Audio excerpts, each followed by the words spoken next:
Pak, kita dukung Bapak menindak mereka-mereka yang korupsi, Pak. Tapi tolong dikemas dengan begitu humanisnya. Kalaupun mau tangkap, misalnya Bapak berkomunikasi dengan pimpinan partai, kita anterin itu orang, Pak, ke Bapak.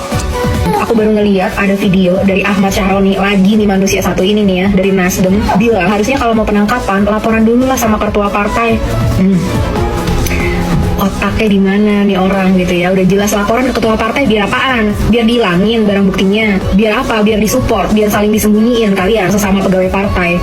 Nih ya, kita bayar orang ini 104 juta per bulan buat memperjuangkan teman-teman separtainya, bukan buat memperjuangkan kesejahteraan masyarakat, memberantas korupsi di Indonesia. Siapapun karyawan DPR yang berani-berani pengen terus melanggengkan korupsi di Indonesia, siap-siap aja kita pecat kalian. Ingat nih ya, Ahmad Syahroni dari Nasdem, jangan pernah pilih orang ini, jangan pernah pilih partai ini lagi. Ada 3 alasan kenapa kita harus segera punya hukuman mati untuk koruptor. Kita mulai dari si Noel. Yang pertama, Indonesia sudah menganut hukuman mati. Kita menghukum mati kartel narkoba dan juga teroris. Kenapa? Karena dampak dari perbuatan mereka membunuh banyak masyarakat Indonesia. Logika yang sama bisa kita pakai ke koruptor.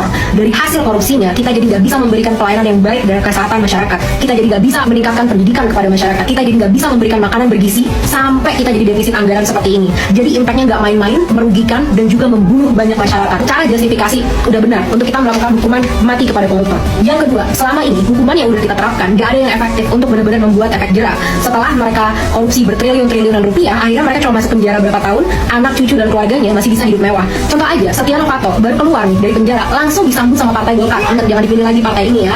Diajak lagi masuk ke dalam partai, gayus sambunan. Kalau ingat, waktu di penjara dia kemana? Jalan-jalan nonton tenis. Jadi nggak efektif banget penjara untuk koruptor. Udah saatnya kita bener-bener hukum mati mereka semua. Ini efektif kok, efektif banget terjadi di beberapa negara seperti Vietnam dan Cina yang benar-benar maju ekonominya setelah mereka bisa bertindak tegas terhadap koruptor-koruptor yang ada di negaranya. Ketiga, Pak, ingat dia pernah menghina Bapak waktu dia jadi tim suksesnya Jokowi. Nih tweetnya dari si Noel ya, udah kelihatan Pak di sini. Tadi Pak udah pernah dikatain kayak gitu, udah kita harus tegas Pak kepada dia. Jadikan dia contoh di Indonesia. Juga Pak, si Noel ini dia dulu mengkampanyekan loh program untuk hukuman mati terhadap koruptor dan ternyata dia sendiri yang jadi koruptor. Jadi yuk kita tuntut akuntabilitasnya dia. Kita jadikan dia role model dari programnya sendiri. Mulai sekarang Pak, jangan sampai ada pemaafan ya dari perilaku dia ini. Kalau bisa kita gantung Pak di Monas atau kita hukum yang benar-benar transparan kepada masyarakat, benar-benar lihat ini efek jerahnya saat orang korupsi di saat dia punya jabatan sebesar itu.